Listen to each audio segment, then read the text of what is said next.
Ramakrishna mission Vidyamandir আয়োজিত এই NSS বিভাগের ইংলিশ ক্লাসে আমি সবাইকে স্বাগত জানাই। আমার সাথে যারা আছো, আজকে আমরা বেসিক্যালি জেরেন্ট নিয়ে আলোচনা করব।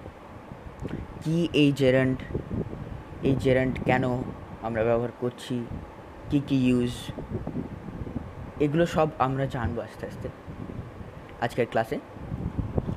এবং তার আগে আমরা ভার্বের যে দুটো পার্ট হয়, ফাইনাইট ভার্বস এবং নন ফাইনাইট ভার্বস, এই দুটো তার আগে আলোচনা করা খুব দরকার।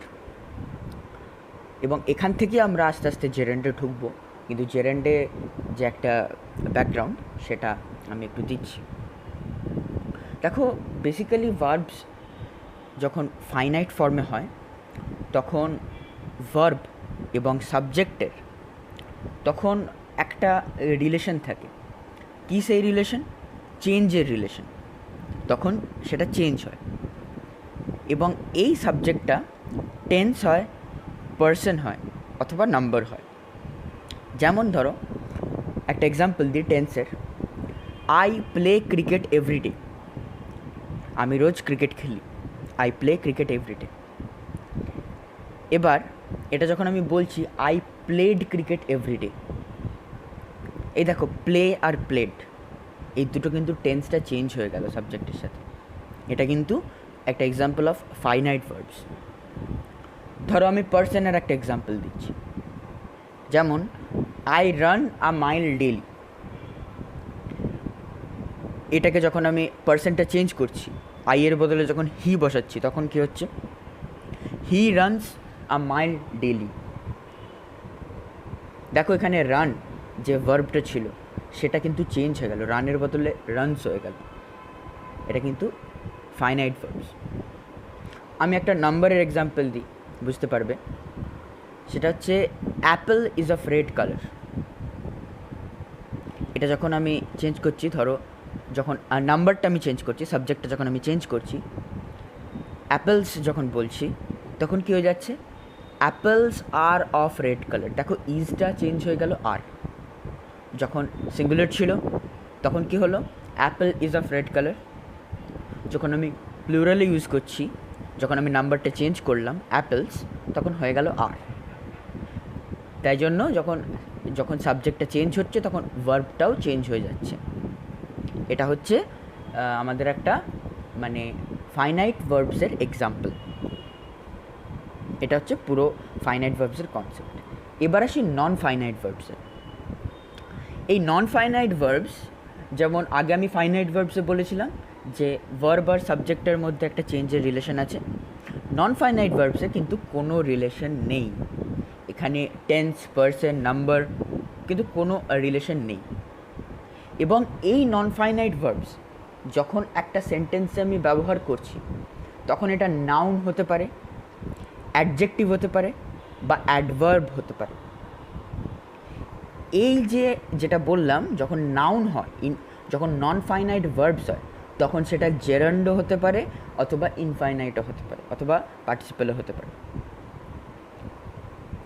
এই যে নন ফাইনাইট ভার্বস যখন নাউন হচ্ছে, তার যে তিনটে পার্ট, ধরো পার্টিসিপল, জেরান্ড আর ইনফাইনাইট, এই আজকে মূলত আমরা জেরেন্ড নিয়ে আলোচনা করব। এটা একটা নন ফাইনাইট ভার্বস যখন নাউন হচ্ছে, ওটার একটা এক্সাম্পল হচ্ছে জেরেন্ড। তার আগে বলে রাখি ভার্বাল নাউনটা কী। দেখো ভার্বাল নাউন কীভাবে ফর্ম হয় তোমাকে আমি বলছি। সেটা ধরো মানে দুটো রকমভাবে ফর্ম হতে পারে ভার্বাল নাউন।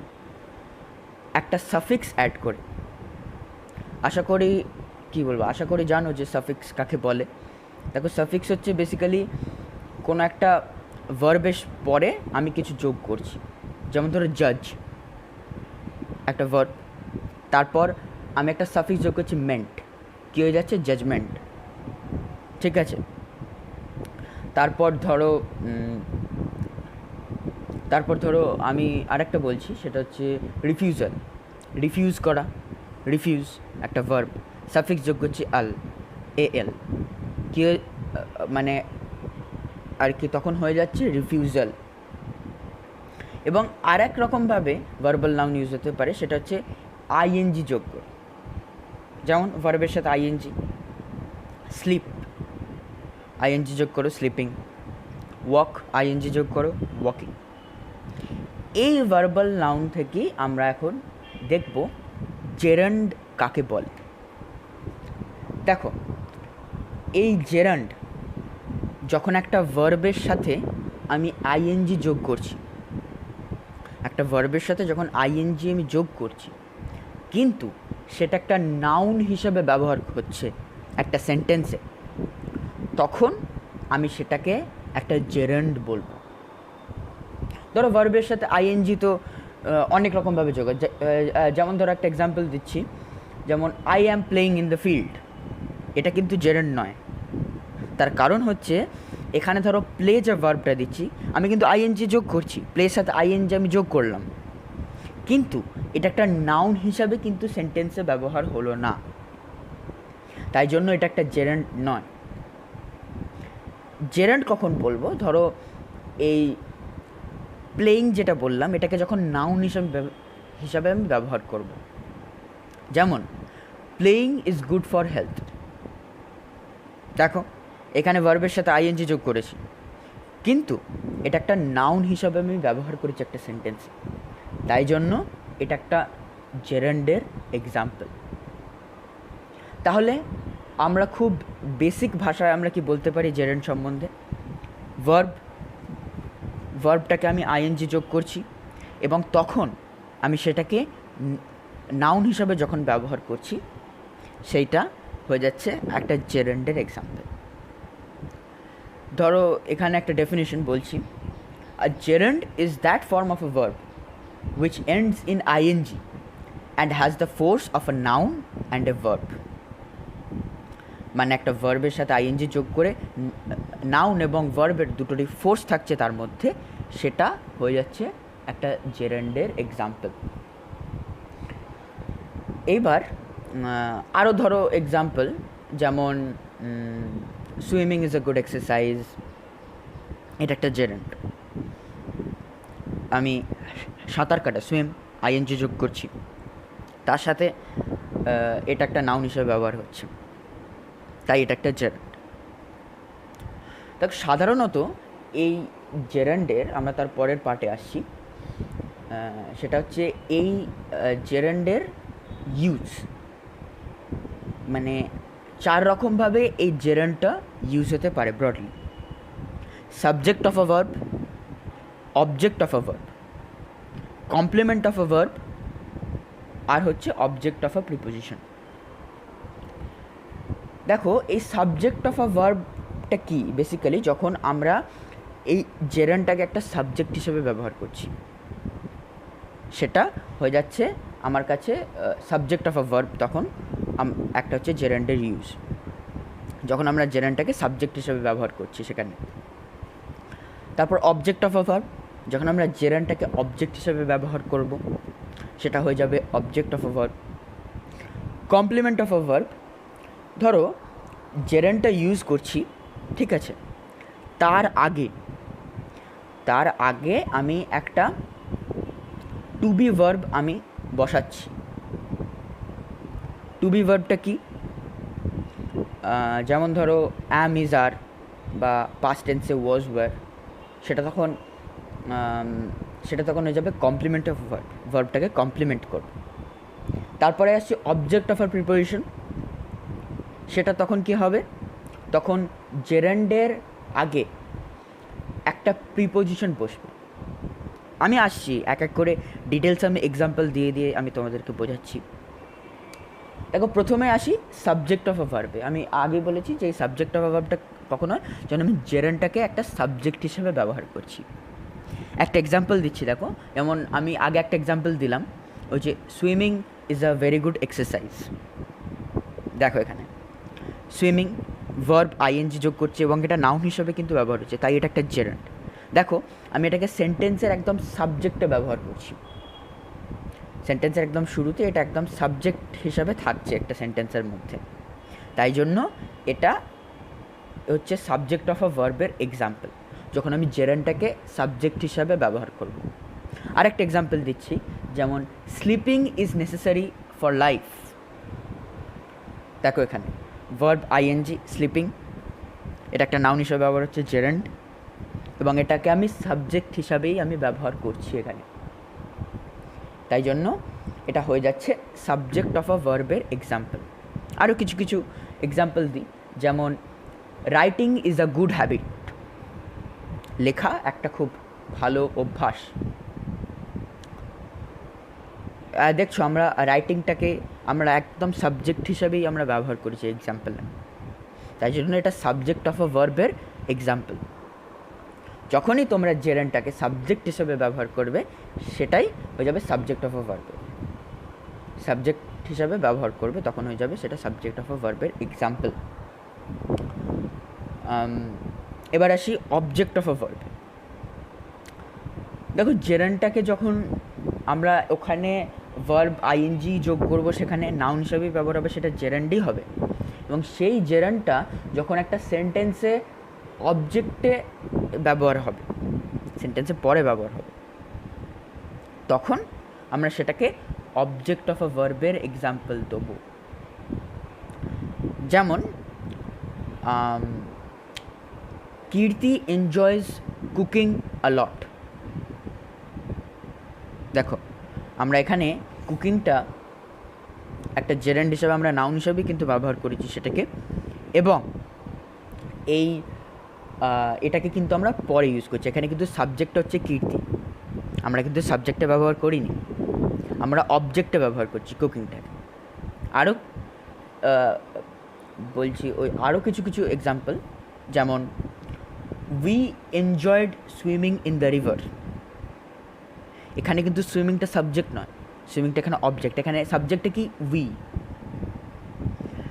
ঠিক আছে। এখানে সুইমিংটা হচ্ছে ভার্বের সাথে আইএনজি যোগ হচ্ছে, তারপর আমরা সেটাকে একটা জেরান্ড হিসেবেই আমরা রাখছি, কিন্তু সেটাকে আমরা অবজেক্ট হিসেবে ব্যবহার করছি। We enjoyed swimming a lot. তারপরে he enjoyed sleeping in open air. সে খোলা আকাশে ঘুমোতে ভালোবাসত। দেখো এখানে সাবজেক্টটা কিন্তু সাবজেক্টটা কিন্তু এখানে আমরা ভার্বের সাথে আইএনজি যোগ করেই আমরা সাবজেক্টটা কিন্তু রাখি, আমরা অবজেক্ট হিসাবে ওই স্লিপিংটাকে আমরা কিন্তু পরে আমরা ব্যবহার করেছি। তারপরে আসি, তারপরের ইউজ হচ্ছে কমপ্লিমেন্ট অফ আ ভার্ব। এই কমপ্লিমেন্ট অফ আ ভার্বটা কি, সেটা হচ্ছে যে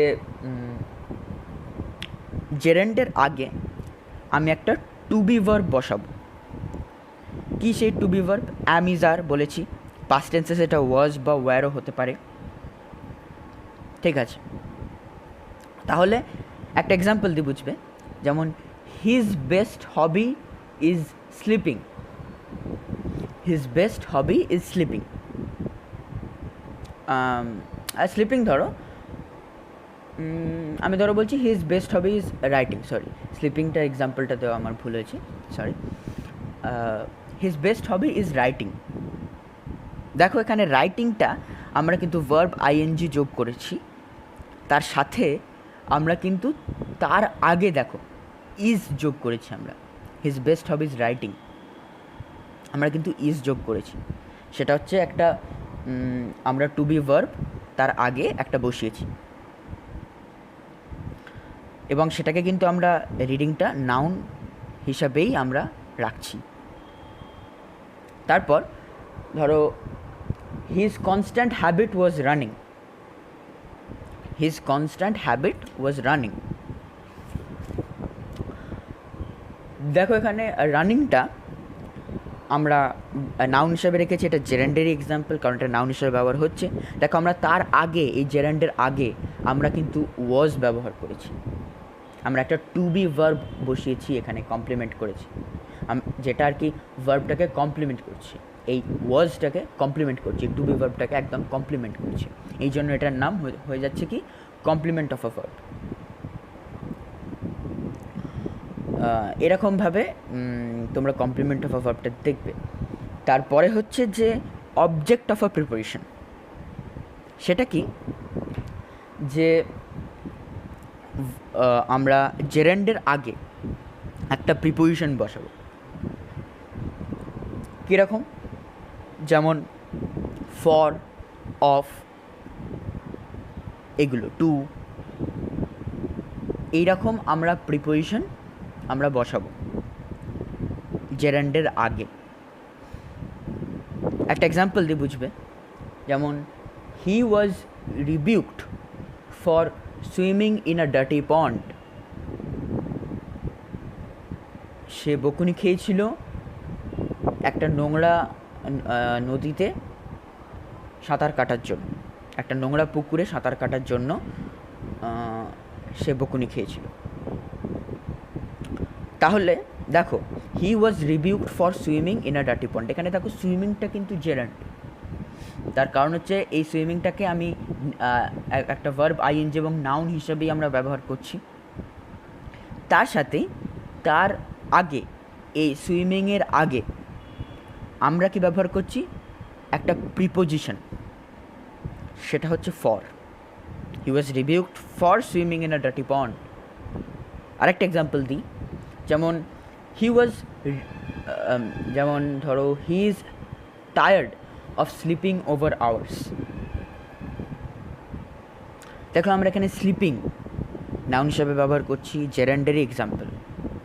আমি আগেও বলেছি যে ভার্ব আইএনজি তার সাথে ওটা একটা নাউন হতে হবে, নাউন না হলে কিন্তু সেটা জেরান্ড হবে না।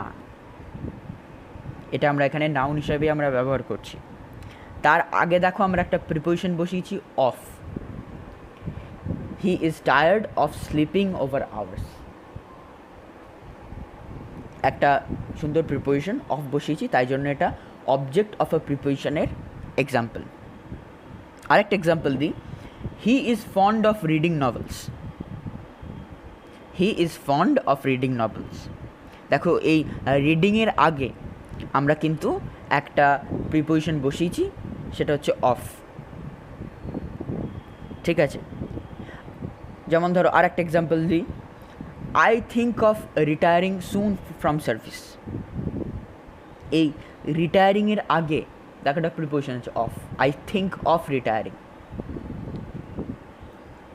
আরও বলি, যেমন we are looking forward to seeing you again. We are looking forward to seeing you again. দেখো এখানে সিইংয়ের আগে আমরা টু বসিয়েছি, একটা প্রিপোজিশন, ওই জন্য এটা হচ্ছে অবজেক্ট অফ আ প্রিপোজিশনের একটা এক্সাম্পল। তাই এখান পর্যন্ত আমি আপাতত একটা ছোট্ট সামারি করে দিই, আমি তারপরের পার্টে আসছি। আমরা প্রথমে কি দেখলাম যে ভার্বের যে ফাইনাইট ভার্বস এবং নন ফাইনাইট ভার্বস এক্সাম্পল দিয়ে, তারপর আমরা নন ফাইনাইট ভার্বস যখন নাউন হিসেবে ব্যবহার হচ্ছে সেটা জেরান্ড, ইনফাইনাইট এবং পার্টিসিপেল হিসেবে ব্যবহার হতে পারে, এবং আমরা সেখান থেকে ভার্বাল নাউনের কথা বলে আমরা জেরান্ডে এলাম। সেই জেরান্ডের আমরা ডেফিনিশন আমরা দিলাম, ডেফিনিশনটা বললাম ভার্ব আইএনজি, তার সাথে যখন নাউন, সেটা অতি অবশ্যই নাউন হতে হবে, সেন্টেন্সে নাউন হিসাবে ব্যবহৃত হবে, তখন সেটা একটা জেরান্ড হবে। আমরা জেরান্ডের সাধারণত বেসিক্যালি 4টে ইউজ আমরা পড়েছি: subject of a verb, object of a verb, complement of a verb, আর হচ্ছে অবজেক্ট অফ আ প্রিপোজিশন। এই 4টে আমরা এক্সাম্পল দিয়ে এই 4টে জেরান্ডের ইউজের ব্যাপারে আমরা পড়েছি। এবার আসি আমাদের নেক্সট পার্ট, সেটা হচ্ছে জেরান্ড এবং ইনফিনিটিভের মধ্যে একটা খুব সুন্দর সম্পর্ক আমরা দেখতে পাই। সেইটা আমরা দেখব যে দুটোর মধ্যে কী সম্পর্ক, সেটা আমরা পড়ব এবার। তার আগে আমি বলে রাখি ইনফিনিটিভ কাকে বলে। দেখো এই ইনফিনিটিভ এমন একটা ওয়ার্ড যেটা দেখো এই মেন ভার্বটা কিন্তু নয় সেন্টেন্সে, একটা সেন্টেন্সে যে মেন ভার্ব সেটা কিন্তু নয়। এবং এই যে আমরা আগে কি বলেছি, টেন্স, নাম্বার, পার্সন, ওই ফাইনাইট নন ফাইনাইটে যেটা আমরা পড়েছিলাম, টেন্স, নাম্বার, পার্সন চেঞ্জ হচ্ছে।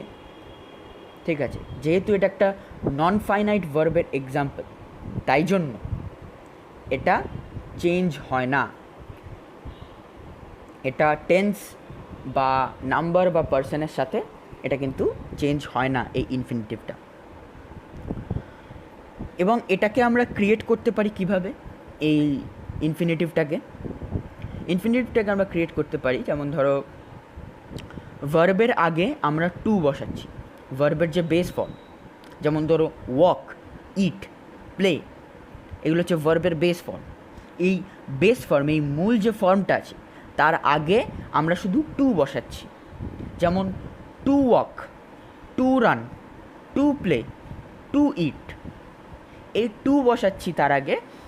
এই TO2, এই টুটা যখন আমরা বেস ফর্মের আগে আমরা বসাচ্ছি সেইটা তখন হয়ে যাচ্ছে একটা ইনফিনিটিভের এক্সাম্পল। এবং দেখো এই জেরান্ড আর ইনফিনিটিভ দুটোই কিন্তু নন ফাইনাইট ভার্বসের নাউন ফর্ম। আমরা জেরান্ডেও বলেছি যে এটা একটা নাউন হতে হবে, ইনফিনিটিভটাও কিন্তু একটা নাউন হিসাবে ব্যবহার হচ্ছে।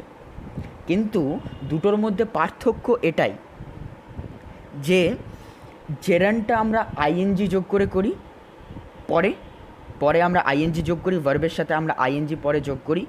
আর এই ইনফিনিটিভটা হচ্ছে ভার্বের যে মূল যে ফর্ম, বেস ফর্ম, তার আগে আমরা একটা টু বসাই, সেটা হচ্ছে ইনফিনিটিভ। এক্সাম্পল দিয়ে বুঝতে পারবে। সাধারণত এই ইনফিনিটিভ আর জেরান্ডকে চেঞ্জ করা সেন্টেন্সে এরকমই তোমাদের পরীক্ষায় হয়তো আসবে। দেখো ইনফিনিটিভের একটা এক্সাম্পল দিচ্ছি, two walk is good for health, হাঁটা স্বাস্থ্যের পক্ষে ভালো। এটা যখন আমি জেরান্ডের রূপ দেবো এই একই সেন্টেন্সকে, তাহলে কী হয়ে যাবে, walking is good for health, তখন হয়ে যাবে walking is good for health. আমরা ওখানে কি ভার্বের আগে টু বসাচ্ছি, এটা ভার্বের পরে আমরা আইএনজি বসাচ্ছি, তাই জন্য এটা একটা জেরান্ডের এক্সাম্পল হয়ে যাচ্ছে। কিন্তু দেখো মানেটা কিন্তু একই আছে, দুটোরই মানে কিন্তু হাঁটা স্বাস্থ্যের পক্ষে ভালো। To walk is good for health বা walking is good for health একই মানে, কিন্তু ওটার আগে টু বসছে, এটার পরে আইএনজি বসছে। কিন্তু দেখো এখানে দুটোই কিন্তু নাউন হিসাবে ব্যবহার হয়েছে। আরও কিছু এক্সাম্পল দিই, যেমন to find fault is easy, দোষ খোঁজা সহজ। এটাকে যখন জেরান্ডের আমি রূপ দেবো তখন ফাইন্ডিং ফল্ট ইজ ইজি। দেখো এখানে টু ফাইন্ড আর এখানে ফাইন্ডিং, দুটোই কিন্তু নাউন হিসাবে আমি ব্যবহার করেছি এখানে, ঠিক আছে। সেন্টেন্সের মানে কিন্তু চেঞ্জ হয়নি, কিন্তু ওটা একটা ইনফিনিটিভ, এটা একটা জেরান্ড। আরেকটা এক্সাম্পল বলি, he likes to play cards. এটাকে যখন জেরান্ডের আমি এক্সাম্পল দেবো তখন হি লাইকস প্লেয়িং কার্ডস। আবার বলি দুটোর মানে কিন্তু একই দাঁড়াচ্ছে, ওটা আগে আমরা টু বসাচ্ছি, ভার্বের বেস ফর্ম প্লের আগে আমরা টু বসাচ্ছি, টু প্লে হয়ে যাচ্ছে। এখানে আমরা ভার্বের পরে আইএনজি বসাচ্ছি, প্লেয়িং হয়ে যাচ্ছে সেটা, ঠিক আছে। তারপর ধরো আরেকটা বলছি, apples are good to eat, ঠিক আছে। এটাকে যখন জেরান্ডের এক্সাম্পল দেবো, apples are good for eating হয়ে যাবে, তখন এটা একটা হয়ে যাবে apples are good for eating. তো এইটাই হচ্ছে জেরান্ড আর ইনফিনিটিভের মধ্যে রিলেশন। তাদের দুটো মানে একই হয় সেন্টেন্সে যখন আমরা ইনফিনিটিভ থেকে জেরান্ড চেঞ্জ করি বা জেরান্ড থেকে ইনফিনিটিভ চেঞ্জ করি, শুধু ওটার আগে টু বসে, এটার সাথে আমরা আইএনজি যোগ করি। এবং আরেকটা খুব ইম্পর্টেন্ট পয়েন্ট তোমাদের মাথায় রাখতে হবে, সেটা হচ্ছে যে দুটোই কিন্তু নাউন ফর্মে ব্যবহার হচ্ছে, ঠিক আছে, দুটোই নাউন ফর্মে ব্যবহার হচ্ছে। তো এটাই হচ্ছে জেরান্ড নিয়ে সমস্ত আলোচনা, এটার মধ্যেই সব কিছু তোমরা পেয়ে যাবে। এবং পরীক্ষাতে সাধারণত এই ইনফিনিটিভ জেরান্ডের চেঞ্জটা একটা সেন্টেন্সে এটা কিন্তু আসে পরীক্ষায়, এটা আসতে পারে। বা ধরো জেরান্ডকে আইডেন্টিফাই করা বা সাবজেক্ট অবজেক্ট বা যে টাইপসগুলো বলেছি সেগুলো তোমরা পড়ো। তো কোনো যদি কোয়েশ্চেন, প্রবলেম, কোয়ারিজ হয় তোমাদের এই জেরান্ড রিলেটেড কিছু, সেটা আমাকে অতি অবশ্যই কমেন্ট বক্সে তোমরা কমেন্ট বক্সে জানাও। আমাকে, আমি সেগুলো পড়ে আমি সেগুলো তোমাদেরকে এক এক করে সব কোয়ারিজ সলভ করব। তো আজকের ক্লাস এই পর্যন্তই। সবাইকে ধন্যবাদ।